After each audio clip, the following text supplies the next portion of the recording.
All right. Here we go back again on the other side of the coin. Look, heads or tails, we're back. But it's not going to be too much about transfer news. There's not much to talk about transfer news this week. There is a little story about Declan Rice, which fits in perfectly with what we are going to talk about today is Chelsea versus West Ham match preview. And, it's going to be dynamite with these two boys over here. I've got Mark and Jonathan back again weekly as per. First of all, I just go quickly to the boys and go, hey, Mark, what are you up to and how you doing? All good, thanks. I was just checking out a bit of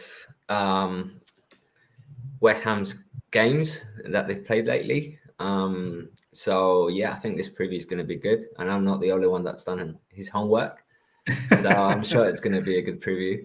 Yeah, absolutely, man. I've done a bit of homework. I'm pretty sure Jonathan's done something as well. Jonathan, my man, how you doing? Tell us a little bit about why you were up till 3 a.m. in the morning as well. Busy life. London may be slightly locked down, but there's still stuff to do. I was up 3 o'clock looking at some stats.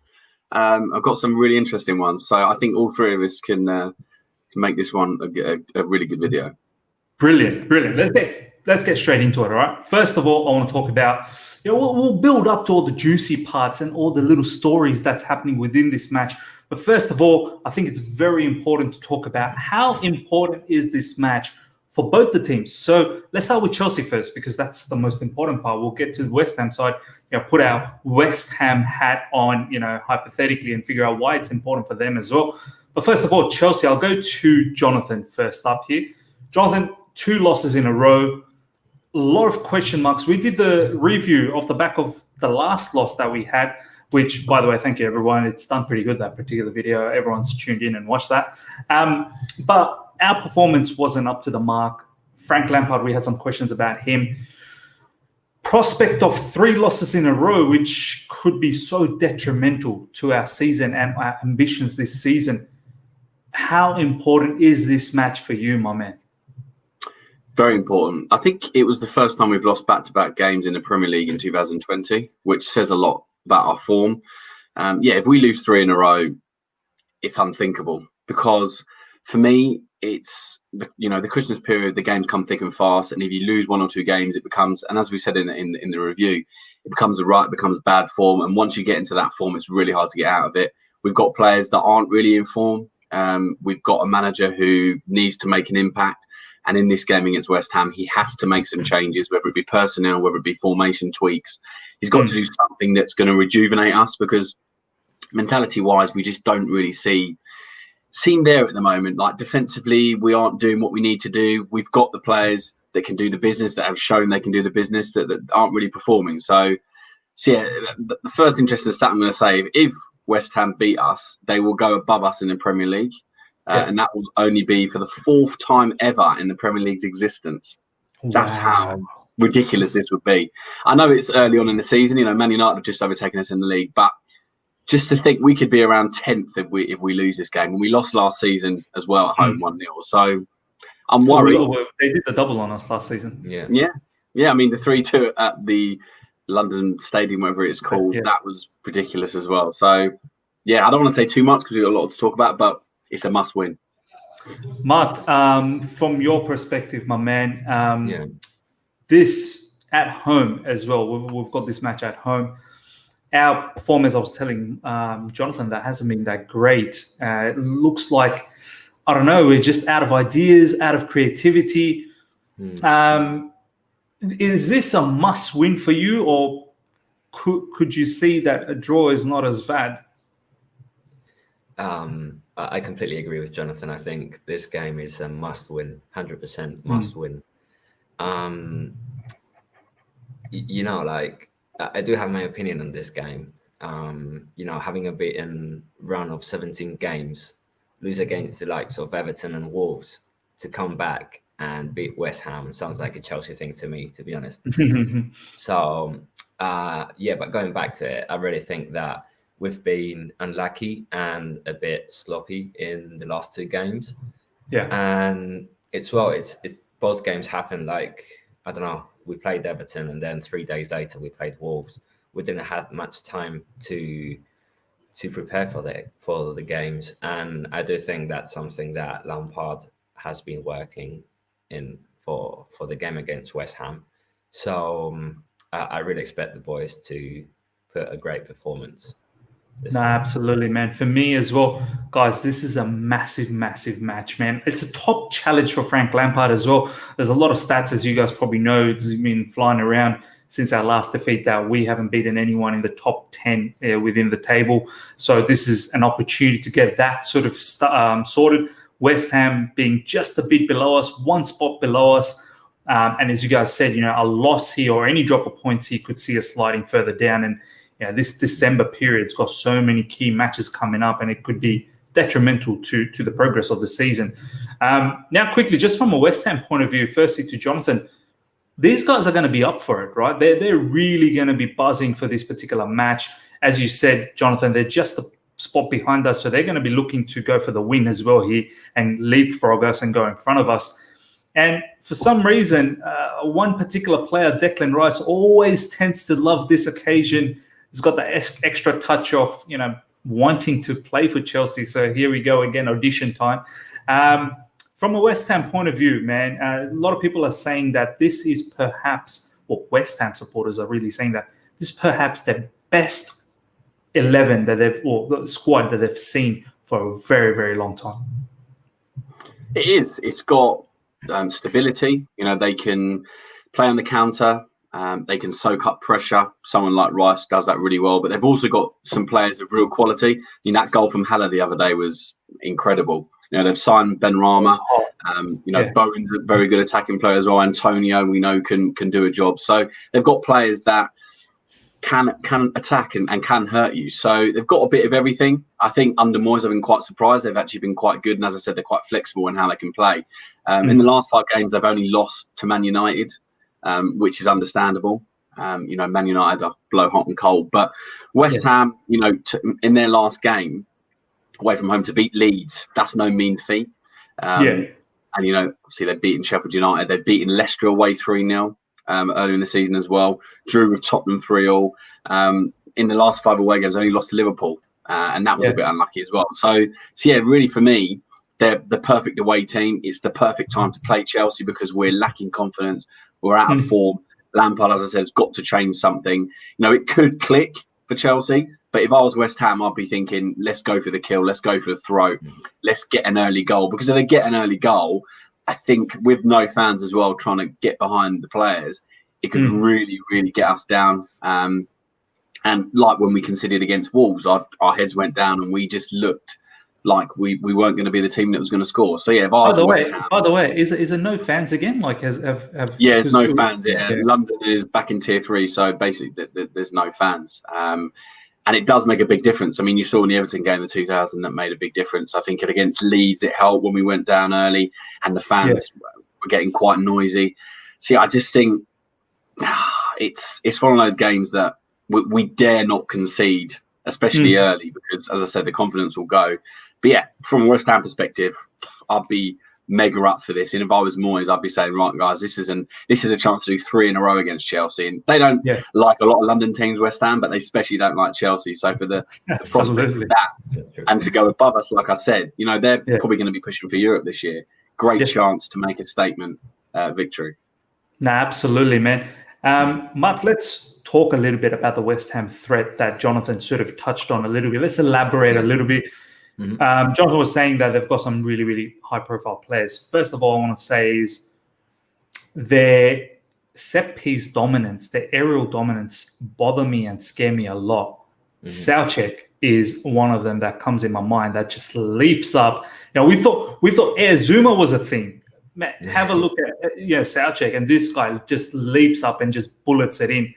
And it's pretty much unstoppable because he stays very close to either, generally in the far post so that he can leap up above everyone and thump it in. They've got Declan Rice. He's decent in set pieces as well. They've got Ogbonna, who's another monster of a defender. Is great in set pieces, whether it be attack or in defense. But they're not a one-trick pony. I've watched the match against Leeds, although the goals they scored against Leeds were not in open play. Obviously, Sebastian Haller scored an open play blinder just a few days ago. Crazy. But they've got Benrahma and Bowen, especially Bowen. I've watched quite a few of West Ham games, and this guy's electric on the wing. So on the counter, they're very, very quick, man. So your thoughts about West Ham threat and where we should possibly just tighten up a bit? Yeah, absolutely. I mean, West Ham has not been an easy opponent to beat in recent years, and we all know that. As we said before, we lost double fixtures against them last season. The good thing that I can think of is that Michail Antonio might not be available for the game. And I'll tell you why. I mean, this is going to sound ridiculous after what he did on Wednesday night, but I don't think West Ham will go anywhere fast with Sebastian Haller leading the line, and I'll tell you why. They've had a good run-up of games, but in games where they have to sit back and, you know, with the hold-up plays and anywhere near the levels of Michail Antonio, it makes the pitch so big for West Ham and takes the pressure out of his defenders. So I think Chelsea has to exploit that. I do think that the good thing about this Chelsea squad is that we have a lot of attacking options available. So Lampard can just take out, I don't know, an out-form player and replace him with a top-quality replacement. Hopefully, what I'm praying is that Hudson-Odoi or Ziyech will be available. And that should kick Chelsea back in gear, I think. Plus, we saw Christian Pulisic as well, that he showed moments of real quality in the defeat against Wolves, and he might be about to hit form. So, you know, West Ham really is a threat, but I do have my high hopes. No, absolutely. Jonathan, as you probably recall last season, there was I think at the bridge, it was Creswell that did a dirty on Reece James, cut in and slotted the ball in. And then obviously at their home ground, they made it so difficult, so dirty, physical, absolutely ate us in that particular match, even though it was 3-2. But really, I mean, they were all over us in that particular match and got quite a lot of goals. Well, I think they might have got 2 or 1 from set piece, and then Antonio was a massive factor. How important is it for us to ensure, especially in set pieces, that their big stars get handled by us? At the same time, because we play with so much possession base, I'm pretty sure at the bridge we're going to have a lot of possession. They're not that slow in the break either these days. So, that's something. Even though Mark was saying that Sebastian Haller is a different dimension of a player than Antonio, but let's not kid ourselves. Like on the break, they can get us with Bowen and Benrahma and Haller as well. Who are some of the players that you're thinking they better be on their game, or else this could turn out to be ugly? I think especially for Silva and Zuma, in terms of marshalling defence, in terms of the set pieces, the corners, the free kick, etc. Because I'm looking at the comments and I'm thinking about the team in the last few days. Let's say you take out, Giroud doesn't start and you want to play Werner up front. That takes away someone that can defend set pieces. You don't play Abraham, you take away someone that plays well in set pieces. You take out Havertz, you take out another figure for set pieces. So if you lose 2 or 3 of those, you suddenly have quite a small team. We go from quite a good-sized physical team to a much smaller team. You play Kovacic and Werner, let's say, instead of Giroud and Havertz, and you lose 2 6-foot-plus players. Giroud always goes for that ball and does clear it quite often. Zuma, like you say, very important to us. Defending set pieces, scoring set pieces. So he's got to go one-on-one with Soucek because, like you said, he's the main threat. He's got to win his headers and make sure he's up there, because he was beaten in the last game. I can't remember who beat him at the one of the corners. Maybe it was Cody or someone, or Bolly. He got out jumped, and we just looked a little bit suspect. I'm not saying we've completely lost our mojo defending set pieces, but we've let a few more chances happen. So we've got to be on it. As I say, if we change some personnel, we're going to lack height, and then you've only really got the back four that can compete. So for me, don't give away sloppy corners because they're going to want to gobble them up and score. So as you say, we're going to have a lot of the possession. We're going to be driving them forward, and it's about making sure that they're worried about us, how we can hurt them. We've said this before. It's about how Chelsea, we turn up, teams should be fearing us. And despite us not being informed, if we start the game quick and we get the ball wide and we get the ball where we push the wing backs, or not the wing backs, but, Cresswell does like to go forward, and we push the wingers back, knowing that they've got to think about what's going on behind them. They're going to be less occupied with trying to hurt us. So, yeah, it's about Chelsea mentality. If we turn up, if we start quick, I think it will, worry West Ham, and then they will rely on the set pieces. And like you said, very good point on the Haller hold up. Decent striker, but he's better in a two. When he was at Frankfurt, he was better in a two with Jovic. Antonio's much better at that role. So I think it will be less for Chelsea to handle defensively if Haller plays. But, Benrahma starts. I think he's got a point to prove, to say I could have moved to a bigger club. I've moved to West Ham as a stepping stone, in my opinion. Let's bag a couple of goals at the Bridge. What better way? And, Declan Rice, as much as his father's, we'll probably talk about him, his father's now his agent. Yeah, he's a season ticket holder. I'm sure he's thinking, I like this ground. I wouldn't mind playing here permanently. Wouldn't mind a goal to, remind the fans what I can do. So they've got players with a point to prove. So we've got to be on a game. That's the thing, isn't it? With teams like West Ham or anyone just a bit below us, there's that added interest of playing well against us, because you never know who's watching and who's getting impressed. And as you said, Jonathan, Benrahma, there's been so much talks about him joining us. This could be another player, just like Declan Rice, starting to showcase his talent and probably will give it his best. Probably will throw an absolute masterclass just so that, he can prove a point. And then I'm sure next weekend he'll have a disaster class. But, this is the thing, Mark. What I want to sort of wrap this particular, side of West Ham's thread by talking about Declan Rice, which Jonathan talked about. There was a whole heap of hoo-ha yesterday about how his father's now the agent, but then Dan McCarthy came up with a particular piece. I read that in the morning, and he was saying that it's not entirely true that his father's the agent. Yeah, he plays some part, but he still has a proper agent and whatnot.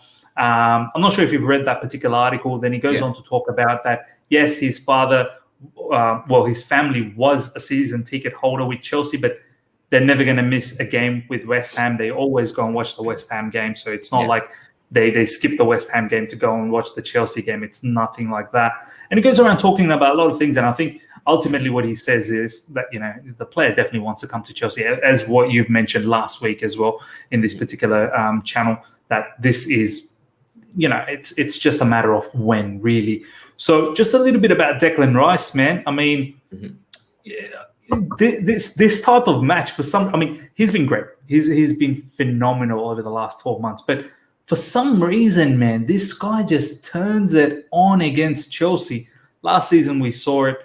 I've got no doubt he's going to do it again. Your thoughts about this particular player, just as a player, and then perhaps what he could probably bring to us down the track when he does join us. Yeah, so I agree with Jonathan. I think that he's just another player, and probably the main player that has a point to prove against us. I well know he's really interested in coming to Chelsea. The thing is that I don't have any inside information, to be honest, about the agent stuff, but I did read the article of Dan McCarthy, and it absolutely makes sense to me. The fact that the Rice family has so much respect for West Ham, I think it's just normal, to be honest. I think that would happen to any one of us. And I can't see him handling a transfer request to join us. I just think that he's going to let Chelsea and West Ham get the deal done. I mean, he's the West Ham captain, right? So it just wouldn't look nice. Exactly. And let's be honest, he didn't have an opportunity at Chelsea back then, and West Ham came in and paid for him, and look where he's now, and we won him, and that makes all the sense in the world. The fact that that the family have this respect, and Declan Rice as a captain, I don't think he's gonna make any noise about it, to be honest. Then going back into what Declan Rice can offer us, I'm not sure if he is the last piece of the puzzle, like we've said a lot of times in social media, but I do think he he can massively improve us in midfield, and that the impact that Declan Rice can have in our squad, in our current squad, can be massive, because everyone's going to link with him through Mendy to the defense, Declan Rice, wingers. Timo Werner, if he's playing as a centre forward, I think the fact to have Declan Rice as a lone DM is going to be a good improvement for the current squad. No, absolutely, man. Yeah, that's go on. my opinion. That was it, basically. I was just going to say that I'm sure he's going to have a great game tomorrow. The fact that there's no people in the stadiums, which is a drag for us fans, but for this kind of games and this kind of players, I think it's a plus as well when they're playing. The fact that they don't have any, for example, in this case, they won't have any Chelsea fans wanting. I don't know how to say it correctly, but I think it just leaves you out of pressure, and you can just express yourself playing football. And I think that's the best thing for a player that can actually concentrate on what they're doing. I think we're going to see a good performance by Declan Rice. Nah, man, you're right, man. That not having fans, constantly screaming and booing them, as you said, nice and easy, go in there and smash out your performance. Jonathan, let's talk a little bit about Chelsea now and what we need to do and how we need to improve. Let's talk about some of those stats that you guys have been working on and some of the clips that I've been seeing as well. First of all, what I want to ask you is improvements. I'll kick things on and then I'll move on to you, Jonathan. Some of the improvements that I want to see is I don't want us to be one-trick pony with crosses. I think definitely crosses needs to be part of the game. I've seen West Ham's last, I suppose, 6 goals, excluding the penalties that they've taken. There were about, I think out of the 6, there was 1 or 2 possibly from crosses. But even the crosses, there were early crosses and it was a break. It wasn't like when all the defenders were lined up and they just found someone. No, it was more Christian Benteke scored a header against them, which was often open play. Nice cross from deep, and Benteke comes into the vacant space and headers it in. But most of the goals I've seen, especially Man United, Man City, Liverpool, it was working through the middle. Even Spurs, when they were 3-0 up and ended up being 3-0, it was most of the goals where Kane would chip a long ball to Son from deep, or they'd intricate passes through the middle and find Kane or whoever else. There was a lot of stuff through the middle. There's a famous clip that's gone around, as you guys probably already seen, Eden Hazard ripping through the defense through the middle and then scoring that. I know those are one in a many games chances, but what are some of the places that you want to see us improve defensively, offensively, and things that you want us to do as well in this game? Yeah, I think for me, as I said, it's about starting quick early. I mean, they have played 5 at the back a few times this season, West Ham, but they've reverted in the last couple of games to 4 at the back. So I think that gives us a bit more space in the wings. But like you said, I think I watched the Man City game for about 20 minutes the other night against West Brom, and yes, they got the ball wide, but they've constantly got people not overlapping, underlapping. And we did that really nicely with Ziyech and James, where Ziyech would either come inside and underlap and James would overlap, or they'd do vice versa. And what we are doing a lot, there's a lot on Twitter that I've seen about Giroud, and all we do now is cross because Giroud's in the box. We think that's an easy option. But I think if Werner was to play, he needs to anticipate things. I said it in the West Ham review. He needs to anticipate things a bit quicker, because sometimes the ball will come in and he thinks the defender's going to get it. Instead of going for it, 100%, he kind of hangs back and he's not really sure there's a cross which not gambling. Yeah, exactly. And he was a bad touch because he's anticipating the defender to take it. So whoever plays up front, when the crosses come in, we've got to have front post run or near post. They've got to go for it. But like you said, that's not the only way we should be going. How many chances do we create from open play against Wolves? Hardly any. A couple from set pieces, and obviously the goal that was a cross. But yeah, it's about focusing our attacking play on where we've got the most attacking threat. So if we have Werner through the middle. We've got to get the ball into him. If we play Giroud, we've got to get the ball into him, because what we're seemingly forgetting is that Giroud is a fantastic hold-up player. So instead of just putting the ball into him and hoping, give the ball to his feet and have 1-2 players running off of him. You've got Pulisic that's probably going to start. He's a perfect foil for this. Hazard, as we've said so many times, said he's a fantastic player to play with. So just remember what he can do. He's not just a cross guy. Get the ball into his feet, play off of him. Whoever plays on the wings, I know Pulisic is going to play, and if Ziyech and Hazard can maybe get some minutes off the bench, we've got to switch it up. So like you say, going through the middle, driving forward, and penetrating with a bit of speed, because the other day it was just really slow passing at times, and it allows the defence to settle. If you move it quickly, and again, I'll go to the Man City game against West Brom, they constantly moved it quick. They've got people moving in triangles. They've always got 1-2 options open, and we didn't have that against Wolves. So having options open, having players that are going to switch positions, which is why having a front three with someone like Werner centre forward, which can switch, even if Abraham plays there, he's happy to go out to the left wing, Werner goes centre forward. With Giroud, he's very much a very static player, in the sense he does move around, but he won't go out into the channels really too much. So if we can have a front three that is constantly going to rotate, constantly going to cause West Ham problems, go back to basics. If you're a centre-back and you don't know who you're marking, what can you do? You've just got to mark the space, and it's very easy for players to then switch positions and get in. So, I want to see some overlapping, underlapping. I want to see crosses, but I also want to see some nice link-up play in the middle, and some very interesting comments about who the midfielders are going to be. Billy Gilmore, I'd love to see, but I think Kovacic has done enough in the last couple of games to be that other 8 with Mount. Kante, we know, is going to play anyway. It's all about who's going to play on the wings for me. Is it going to be Werner, Pulisic, Havertz, someone else? I don't know. Angerin could be a wild card. I can't see him starting, but it's all about who plays. But whoever does play, like I said, I want to see the intensity. I want to see the changing of positions, and I just want to see us shoot.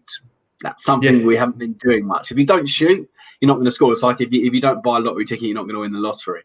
Absolutely. We hardly had a shot. I want to see Mount taking a few shots on. Werner just been a bit more confident. His touch hasn't been great of late. Get the ball, shoot. Fabianski is a great keeper, but if you constantly test him, one's going to go through. So many things I could say. I know I've gone off on a tangent and come back on that little rant, but I'm just really I'm really hopeful that we have the bit between our teeth and Lampard's got them riled up. I want to see a quick start. I don't just want to see us pedestrian, because if we allow them to settle in the first 10-15 minutes, it's going to be a very long night. Absolutely. Mark, it's a very important point that Jonathan was talking about. I know you're one of those people that were a bit frustrated off the back of the last 2 matches with the constant crossing. It just got a bit stale, got a bit bitter. It was tasteless, toothless in terms of attack. Paul Pogba recently, when they played against West Ham, there was a cracking shot from him from midfield. They worked the ball from the right side, and then they squares it to Pogba. Pogba first time smashes it, curls it brilliantly, just around Fabianski. And there's been a few other goals as well that they've taken. I've seen either Spurs, I think it was Kane who took a snapshot as well, just outside the box and beat Fabianski. Fabianski didn't even dive for that. How important is it to just let's not just be the one style? We've got a lot of players that can take the shots. Mason Mount against West Brom took an amazing shot from outside the box to kickstart the comeback. How much do you want to see this a lot more? That create the shooting chances, take those opportunities, rattle them, keep them on the toes all the time, scared. Because if it's just crosses, it's too easy. They can just be in the structure and keep knocking it away. And the other thing about crosses is that it leads to a counter-attack, because you're throwing everyone in, and then they go off in a counter, and sometimes the crosses become negative as well. So your thoughts about, do you want to see some more shots outside the box? Absolutely. Against Wolves, I tweeted just a tweet that only said, just shoot. The thing is that just shoot. You miss all the chances that you don't try. So just have a go. I absolutely agree with both of you. Something that we've been lacking in both games that we've played against Everton and Wolves was the fact that we were lacking intensity, and everything was in slow motion. If you look at it, it was a bit frustrating because there was no creativity. And once we were in the final third, it was just we were too impatient. Like that, I couldn't see. Maybe in the first half, I saw 2 accurate passes in the final third, and that was from Pulisic. That was it. There wasn't any build-up play. Any fast movement either. No switch of positions, like Jonathan was saying. Absolutely right. We were just static everyone was just static in their positions and just passing the ball without moving themselves, which is something that it's so easy to cover if you're a defensive team like Wolves in this case. And then to counter attack is just super easy, especially like you said, when you keep crossing the ball all the time. You have to be super lucky to get one in of those, because they know exactly what you're going to do. You're so predictable if you haven't got another game plan. So in all fairness, going back to the Everton game, there is something that I would like to say. I said this on the Blue Wave in Claudio's channel. I was invited there. And if you think about it, we were super unlucky. We hit the woodwork, I think, 3 times. I'm not sure if it was 2 or 3. I thought it was 3. I thought it was 2. You thought it was 2 against Everton, yeah.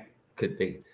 And, okay, that day we were playing without wingers. And we could have won that game, to be honest. We had the chances. But if you think about it, you can talk about top clubs like Liverpool or Manchester City right now. Let's say Liverpool, for example. If you take the wingers that they have in their team, they're going to struggle like we did. Like, for example, imagine Liverpool squad without Salah, without Mane, and without, Jota in the same game. They're not really going to do much. And that's something that happened against us in Everton. Then against Wolves, the problem there, I think one of it was fitness. I think we were too tired. Something that on Monday against West Ham, I expect them to be really energetic. And obviously we have to change our game plan. I think Frank and the guys have been working on this. I really hope so, because if not, it's going to be the same story. If we're this predictable, and as we're saying, we've seen the result of what Chelsea's plan was, and we're only fans. If we can see this, Frank and his staff should see this, and even the players. So I really hope so. I really hope that we change our game plan against West Ham, because if not, we're going to have a serious problem. Yeah, no, absolutely, man. I mean, for me, it really also depends on how West Ham plays. If they want to just really sit back deep and just they're happy with the draw, they could possibly do that. But even then, we need to find a different way to break that down. We need to play a lot more penetrating passes through the middle to break that solidity. You play through the middle, it really causes confusion to the defenders, because they don't know if they need to come out or they need to hold back, because they don't know whether they should run with the player. Crossing is just too easy. They know very easily that I just need to maintain my position ahead of that ball out of there. The other thing that I want to talk about is, just want to quickly note before I go to Jonathan about something else, is I've noticed, especially the Spurs games, where, Spurs this season, they've, tactically sat deep and made the opposition feel like they're sitting deep, or they've got a low block and it's a negative stuff. No, it's a tactical thing, because they're luring the opposition to come up a little bit more so that they can then have space out wide with Son and whoever else is in the wing. And Kane has been acting as a bit of a playmaker when he's really not even a midfielder. He's a striker. But like a number 10, right? Yeah, like a number 10, and he's pinpointing those passes. That particular match showed me how they lured West Ham into a sense of belief that West Ham's in control. But then as soon as Spurs would get the ball, one diagonal long ball. And we saw a part of this back in Sarri era, especially the match against Man City, when Man City was at the Bridge. We beat them 2-0. We lured them in by playing small little passes, lured City in, and then boom, the diagonal passes to the wingers, flying wingers, and then chaos. I want to see a little bit of that as well, and not just only play out and build it to our wingers or our fullbacks. I want to sometimes see just take a little bit of time, see if you can lure them out and get them to come in, and then pump those long balls to either Pulisic or Werner, whoever is starting, and see if we can exploit, with their pace, some one-on-one with their defenders and create some chaos like that. Jonathan, what I want to talk to you about now is Mendy. I got a little bit of heat about this particular tweet yesterday. I wasn't having a go at Mendy. It was more the sense that, recklessly coming out against Leeds, recklessly coming out against Everton. I personally feel maybe one of the shots, maybe not Purden's one was, ricocheted off Reece James, but perhaps Neto's one, which was so wide, I just felt like maybe. So anyway, I tweeted out that I hope Mendy's, he's back. We need him at his prime for this particular match, because concede and it is going to be trouble. Do you think? I'm not saying it's a bit of a form dip, but do you think there's any sort of concern here that this particular keeper there's just been too many matches that he's perhaps just a bit of mental fatigue again creeping in, just the way with Werner and whatnot, or do you think this isn't an issue at all? He had a very quick start, didn't he? He looked very assured, and he kept a lot of clean sheets. And as soon as 1 or 2 goals go in, the media immediately turn. I don't know what he's like in terms of reading media stuff, but let's look at the few things he's done wrong. He hasn't done much wrong in the Chelsea shirt. He's been really good, because the type of keeper we need, as I said before, commanding, confident. He's more than happy to come and get the ball and relieve the pressure. He doesn't have to do too much else. He's kept his concentration when needed. The only real errors, the Leeds game, lack of communication with Zuma. The fact he came out, kind of hesitated a little bit, and then tried to come, and Bamford just took it round very easily. That was just poor communication, him and Zuma. In terms of the Everton one, he comes out quickly again. He's going to come out. I'm actually glad he took the player, because, as I said in the review for the Wolves game, at least you've got a chance to save the penalty. So if you're going to come, make sure you take the player out, because you're probably going to get a yellow card inside the box as a keeper. So that was maybe not the right thing to do, because you had a defender covering. And I said after the game that it's a cross shot, the Neto one, or the winner that they scored. And I think Zuma didn't do him any favours. It's really tough, because you want to cover both posts. So I'm not going to blame him for that one as much. I get what you're saying, but for me, it's more Zuma's fault for that one. So in terms of Mendy, as I said, he's the type of keeper that we need. I don't think he's going to be knocking. His confidence is going to be not like it would have been with Kepa. I just didn't communicate to be strong again, because, as I say, a couple of things with Zuma that haven't been great of late. And him, Silva and Zuma continue speaking French. Don't care about James and Chilwell. They can learn it in their own time. You three speak in whatever language you need to make sure that the connection is there, the communication is there. James has got to stop doing charity work. He's got to start learning his French. It's ridiculous. I think it's just a couple of mistakes. For someone like him, it's going to happen, because he's so confident. He wants to come out and get the ball. So it is going to happen. You're not always going to win the ball, but just got to make sure the communication's there with the centre backs and the left back and right back, to make sure that everyone's on the same sheet. Another stat that I'm going to say, I said earlier on about Chelsea scoring early, and in this game, if we concede early, it's going to be difficult. Again, if Mendy concedes a goal, it's another non-clean sheet for Chelsea.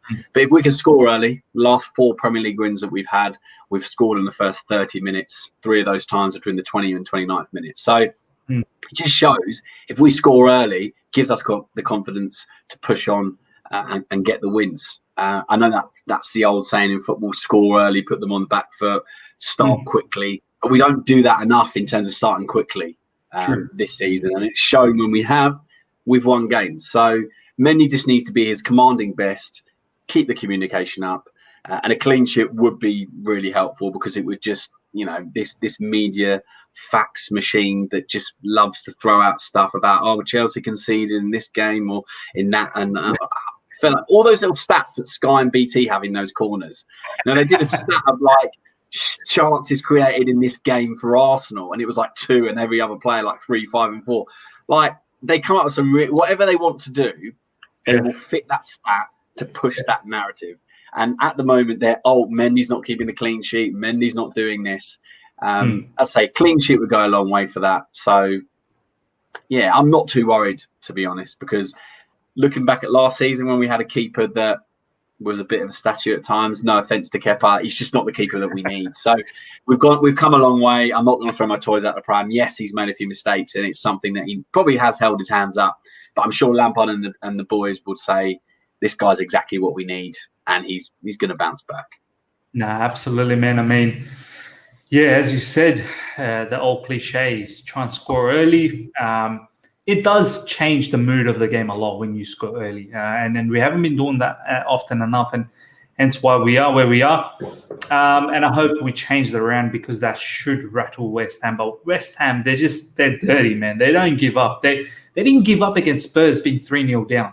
So I don't really know, if these guys have this definition of giving up. Now, Mark, I want to talk about who's in, who's out. There's a lot of talk about, Callum Hudson-Odoi. He's tweeted yesterday or within the last 24 hours that he's back training. There's a beautiful picture of him in the training ground. There's some sneaky pics as well about Ziyech perhaps being in the training ground as well. So I don't know. I mean, have you got any inside information at all from your side? You may or you may not, but how confident are you that perhaps both of these guys could be in the bench? So I don't have any inside information about this. I have asked about it, but I haven't had a reply. I think it was I haven't had time enough for the guy to tell me. But I really hope that both are at least in the bench. I don't think they'll start the game, to be honest. Probably Pulisic will, but I really hope for them to be at least fit in the bench for second time, maybe come in and do the business for us. The team can, we've seen it in the last two games, the team can change a lot with Ziyech in the squad or out the squad. And when we have Ziyech, we have creativity in the game. So I think we depend quite a lot right now, at least for what we've seen in the games that he's played and the result and how he makes the team play as well, because it's not only Ziyech being brilliant, it's Ziyech's brilliance that makes all the team play well, at least in attack. So, I haven't got any inside confirmed information, but I would love to see him play, to come back and see what he brings. No, absolutely, man. I'm hoping that, as you know, there's a lot of footage and there's a lot of talk that these guys could possibly be in the bench, man. If they're in the bench, that's going to mean so much.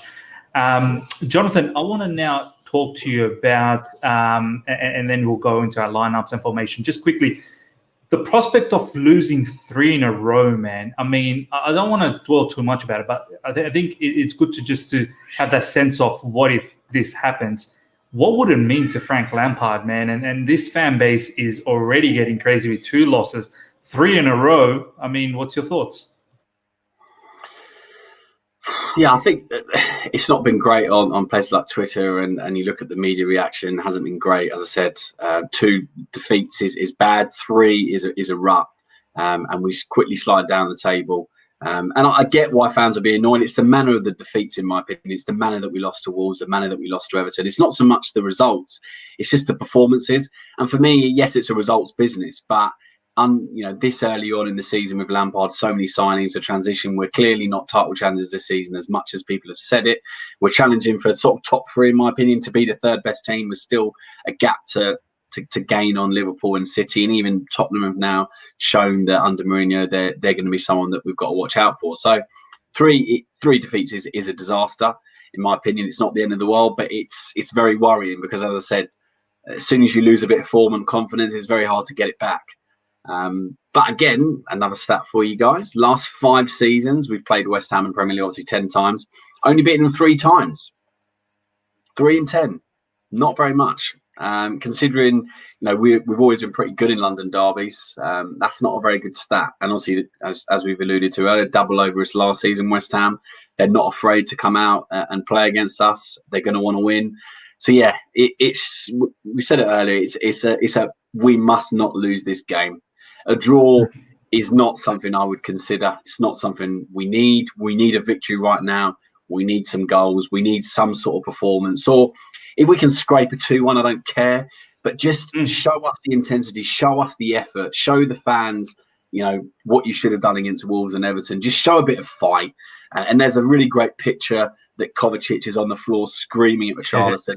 And that's something that people are using as propaganda to say Kovacic has got to start.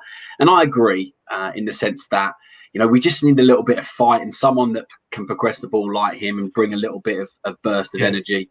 That's why I wouldn't be against someone like Gilmour, a little bit of freshness, a little bit of someone that's able to retain the ball. Kante's obviously got to be, I know we're going to go into our lineups in a minute, but Kante's got to be on the ball because they're, depending on who they play, he's got to be someone that looks out for the spare man and cleans up nicely. But it's just about getting the ball to our attacking players, wherever they may be. Just don't lose. If we lose, it's great that they're not going to ruin the weekend, aren't they? We can't. Have the weekend's good, brother. It's not good. I'm looking forward to the game. Come on, Chelsea playing. And then Monday, one day at work. If we lose, I don't think I'll be able to take it. That will just ruin. Instead of my weekend being ruined, that's my whole week ruined. We've got no Champions League game to bounce back, and then we've got the small matter of Arsenal away on Boxing Day. They're not in any form. They're going to look at us and think, okay, we've gone from a whimpering little, I don't know what animal you can use, but they're going to turn into a hungry tiger. They're going to use our badge against us. Charity FC back again. Yeah, and we can't let that happen. I've spoken to my Arsenal best mate for so long about how bad Arsenal are, and now he's starting to think, you're doing a good impression lately. So I can't go into that game with 3 defeats because imagine we lose West Ham. Arsenal could turn up. We lose 4 in a row, and to go from having a great early start under Lampard and all that good feeling, it would just be deflating. And I can't begin to contemplate the defeat to West Ham, let alone even playing Arsenal. So, we've got to win. Yeah, man. I mean, the matches that are lined up for this weekend as well for our rivals, Spurs, Liverpool, Man City, Man United, they're all winnable games for these guys, man. Even Everton. Yeah, this is why even not getting a win or a draw here, it could hurt us because those guys I don't think are dropping points in this upcoming match. I think they're going to win that. Mark, let's go straight into our formation, my man. Your formation, your lineup for this particular match, how you want to tackle them. Let's go, brother. Okay, in this time, what I would do is a 4-3-3 as well. I would go with my man Mendy, Reece James, Zuma, Thiago Silva, Ben Chilwell. I think that is quite stock standard. We all agree on that. In midfield, I would go with Kante, Mount, and Kovacic. I think Kovacic can be a really good option to drive the ball through the middle, and I think he's quite good at doing that. So I would start Kovacic there. Then I would have. Okay, so then it depends on whether. This is where it gets interesting. I have trouble. Right, so I know that people don't like to see Timo Werner on the left wing, especially after the last games. But in all honesty, if we haven't got any wingers available, I think it's just normal that he plays there. Or if not, you can play Mount as well. But going back to my lineup, up front, what I would have is Christian Pulisic on the left wing. Then if Ziyech is not starting or kind of Hudson-Odoi is not starting, I would have Timo Werner on the right wing. I thought he did quite well the last time he played there. And I would have Olivier Giroud up front. The guy's been scoring. So, I mean, how do you drop him? Yeah, you can't drop him. Right? Exactly. That was my point. He's been scoring goals. Yeah. He's been scoring in every game he's played, I think. Maybe not in the Everton one, but you can't drop him, in my opinion. So I think I would go with that lineup. Cool. Jonathan, your lineup, my man. I'm blinded by the light that's just come out, man. Jeez, can you see all that? That's maybe that's the light that Chelsea needs, man. That's just it's shining on me. Come on, and giving me all the blessing. I think back five picks itself, and I wouldn't be against Azpilicueta maybe coming in. Nothing against James, maybe just for experience and defensive stability. Benrahma plays, it's going to be tough, but I expect the same back five. Midfield, as I said, and I agree with Mark, it's got to be Kovacic coming in. Mount and Kante. That's pretty much 8 that we expect are going to play. I don't think there's too much for Lampard to contemplate. I hope he doesn't play Havertz there. I've said that Havertz probably needs to be dropped. This is the problem, though. Drop from number 8 Havertz, but then what do you do going forward? As you say, Giroud in really good form, the guy that's scoring the goals, but we want to play Werner as centre forward. So what do you do? This is why I'm glad I'm not in his position, Lampard, because as I said, he's got a lot to think about. If there's no wingers available, I'd be tempted to play Havertz at right wing because I want Pulisic left wing and I want Werner at centre forward. But I do feel like he will go Werner, Pulisic and Giroud, because as much as we'd love to see someone like Andrew come in, then where do you play Werner? Where do you play Andrew in? And I don't think it's a gamble he's going to take. So I expect Werner, Pulisic and Giroud as well. As much as I'd love to see something else, if he can throw something out of nowhere and play Giroud and Werner up front and do something else, I don't know. But we want a style, we want a formation. So right now, is he going to take that gamble? With the form that we're in, it could be something that could help us. It could be something that could hinder us. So I don't think Lampard's got it in him at the moment to take that gamble, as much as I can see all the valid arguments for going 4-4-2 or 4-1-3-2, whatever you want to do. That's probably 4-7-9-10. Yeah, that is 11 players. I'm just thinking of a new formation in my head. Yeah, so I see why. Chuck in an extra player, man. We need that. I just think. Lampard's got to do something different. I think, you've got to drop Havertz, but he may need to play out of necessity. If not, I don't want to see, and Olivia made a very, very good question to Lampard in the press conference. And I know that's been highlighted on Twitter by a lot of big accounts. So massive praise to her. But she said, why did you play Pulisic? The one who ever asked any good questions. Yeah, honestly. And she always asks on Twitter. She's the only one that makes sense. Yeah, she is someone that's very knowledgeable, but she's confident enough to ask the difficult questions that fans want to know. So she asked it. He said it was my choice to put Pulisic on the right wing. Now, I don't know why he would do that. That's something that he would need to explain in his grave. But he should play Pulisic in his best position. You don't accommodate your better players. We're accommodating Werner already from not being a centre forward because he's not in a position that's, I'd say, that would probably be most devastating for Chelsea. So don't put another player out of position for another player that's out of position. Just play Pulisic on the left wing. Let him do the damage in his natural habitat. And it's just a little thing, because I said one Pulisic tweet a couple of months ago about we were playing really well with our front three and Pulisic doesn't walk in when he's fit, because I said the context was he needs to be fully fit. We were firing at the time of Abraham, Pulisic, or Abraham, Werner, and Ziyech.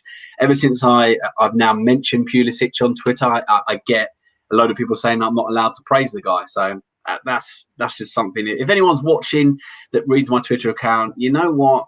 I'll do what I want. And I'll say what I want because I always have a reason. Look at the context. Bloody Twitter is a funny place, man. And I just wanted to get that. Twitter. Anyway, yeah.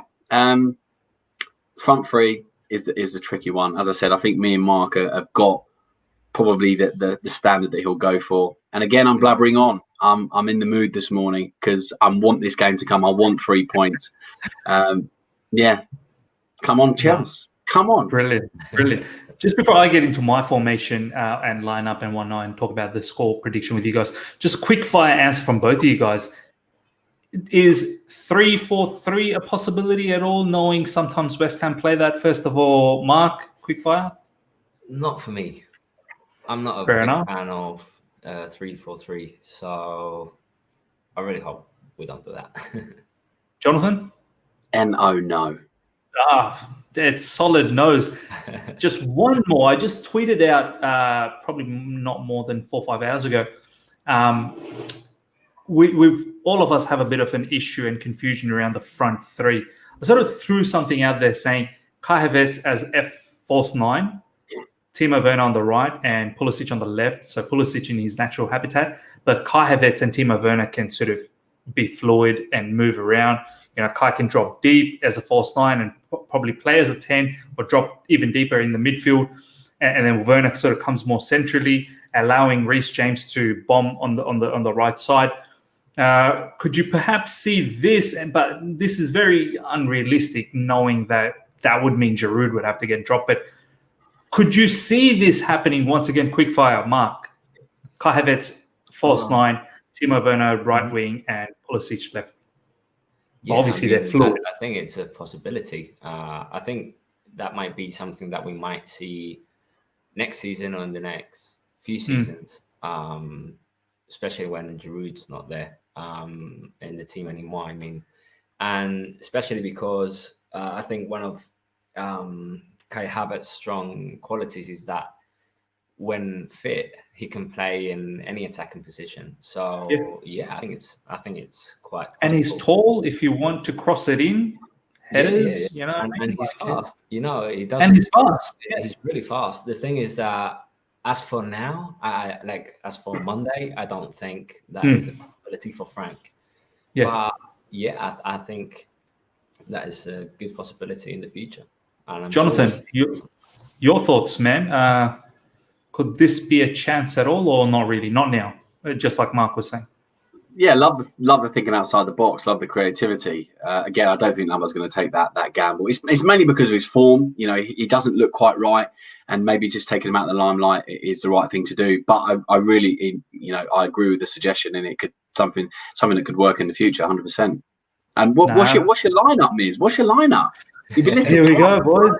Here we go. My lineup: Kepa, Christensen. 2019. Look, back five as it is. We all know. I look, as Jonathan, you were saying, do I mind having Azpilicueta? Probably not. Feel a bit sad for Azpilicueta as well. I think he's been such a great servant as well. But I know he's going to get games. There's cup matches coming up, Champions League, really big fixtures coming up. I'm pretty sure in the Premier League he'll get some games as well. But for me, same old. Mendy, Reece James, Thiago Silva, Zuma, Chilwell. In the middle, Kante. And this is where it gets a bit tricky. I did sort of flirt around with the thought of having Billy Gilmour and Kovacic because I just wanted a little bit more passing ability. And this is no disrespect to Mason Mount. Mason Mount's lifted his passing game a lot. But I just thought that someone like Kovacic and Billy would just move the ball around a lot quicker and zip it around. But I don't think that's going to happen. So I'm going to park that for a side. So I'm going to go with Kovacic and Mason Mount with Kante in the middle. Up front, this is where it gets tricky, right? Mm-hmm. I think Olivier Giroud, it's going to be absolute pandemonium if this guy gets dropped now. The whole fan base is just going to collapse, even though it's in every single person's mind at the back that perhaps maybe he needs to get dropped. So Timo can play in the middle. Perhaps we can play, I don't know, Pulisic on the left, Kai Havertz on the right, more like what I was sort of saying in the sense that have a fluid. So it's not like they're stuck there. A lot of people are going to say, Kai Havertz in right wing. No, please don't give me that. But it's not that they're just stationary. They move around. Like not one player ever sticks to one zone, probably except for Olivier Giroud, who just, runs through that channel. He doesn't really go wide. So for me, if I was to be realistic, boys, Olivier Giroud will start as centre forward for probably multiple reasons. One, he's been scoring goals, and two, because of his height and his physicality, and he probably should be more than enough to match up against Ogbonna. In the left wing has to be Pulisic. I don't want to see anything else there. Has to be Pulisic. In the right, look, I think it's going to be very, very difficult to drop both Werner and Kai Havertz, as much as they probably do need to be dropped for the time being, but I don't think it's going to happen. It's probably going to be Werner. And honestly, I don't want to see too much of Werner Pulisic switch. Yeah, maybe here and there a little bit if nothing's happening from Pulisic's side and you want to swap things around for momentarily, okay, fair enough. Or Pulisic is getting marked heavily on the left-hand side and you want to change things around, fair enough. But let's stick to how it is. We've seen what Werner is capable of from the right as well with that bursting run from Kovacic's pass against Leeds, and Pulisic gets that goal. So we can do that as well on the break. And I'm sure we will get opportunities on the break. West Ham, I'm hoping they're not just going to come in there and just sit deep all day long. I'm hoping that they do come and entertain us as well. Yeah. So, boys, that would be my lineup, man. Realistically, that would be my lineup. But in an alternative world, I would actually have Kai Havertz as false 9 and Timo Werner on the right. Score prediction, boys. Let's start with Mark, first of all, and then we'll wrap things up. This is a tough one, and I'm actually scared to predict anymore because I started predicting, I don't know, in the last 3 games, I got 1 right, and then suddenly we started losing. So, I'm going to go for a 2-0 win again. 2-0 Chelsea. I've got my high hopes. And, wow. As an interesting stats, there's 3 that I would like to share with you guys just quickly. Chelsea have not lost back-to-back home league games against West Ham since February 1996. Oof. Yep. Another one interesting is that Chelsea have lost the final league match before Christmas in just 2 of the last 30 seasons. And that would be losing to Leeds United in 1999 and Leicester City in 2018. And my favorite one, which is that David Moyes has never won a Premier League match at Stamford Bridge. Oof. Nice one. Does anyone know when the last time we lost 3 in a row? I don't remember us losing 3 in a row. Probably that year we had Hiddink come in. When we were 10th or whatever. That must have been lose 3 in a row, though. I don't know if we've ever lost 3 in a row. That's one that we need to check out. Yeah, we do. Jonathan, your score prediction, my man. You just jinxed it, Mark, man. Moyes is going to listen to your video and go, I'm going to prove you wrong. I hope not. It's the time to leave. The other side of the coin. Let's have a little watch of this preview for the game. More people in there going, they're talking right. He comes to the bridge. He goes to the team talk. Boys, check this video out and look at what this idiot Mark Steven has to say about us. Watch what he's saying. Yeah. And that's when Sebastian Holler scores, puts out his shirt and has this. I think... we need to take this game seriously. We need to stop because, as I said, I'm going 3-0. Come on, Chelsea. I want. Yeah, because we've got to turn our fortunes around at some point. And I think we've had 4 or 5 days that Lampard's got to prepare in the training pitch, and the players will know that they've got to put a performance in. And if they don't, they shouldn't be allowed any Christmas dinner. So yeah, it's just one of those games where you just got to turn up. We can't lose. Lampard's got to instill that into them, and I'm confident. So 3-0. I like it. Look, I don't know about you two. You guys are on something good. I hope you can share that with me as well. For me, I'm scared. I'm so scared. I'm generally, you know me, boys. I'm not scared. I go in with hella confidence. You know what I mean? But this one, I'm worried. I'm thinking, look, a narrow victory would do me here, 2-1. I'd take that any day of the week. But I've got this slight inkling, I don't know why, that it might be 2-2. It could be a scoring game here, and it could be 2-2 here, man. And I think it might be a draw, man. West Ham, they're not to be taken lightly here. I know Man United put them away, but we are down in confidence at the moment. So, let's see. I'm hoping it is what it is with you guys. What they've, you've predicted. I hope it's that, but I don't know. I just need a bit of a confidence boost up before I get up there again. But guys, thank you so much for your time today. Do appreciate this. Taking away your time on the weekend and coming here and doing this with us. Thanks to every single one of them that been sort of fans that have been logging in, logging out, just checking this in. And guys, hopefully it's a good game. And smash the like button if you've enjoyed this video.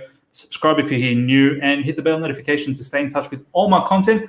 Got a really, really controversial guest coming up tomorrow, which I'll tweet out later today. You guys will know. He's someone who's respectful, though. The way he puts out his tweets about Frank Lampard or any other players is very respectful, but he's very, very adamant that Frank in the long run is not the right guy. So this guy is going to come in, and we're going to have a good show tomorrow, 8 a.m. UK time, which is quite early, but he wakes up early, so he wants to do it early.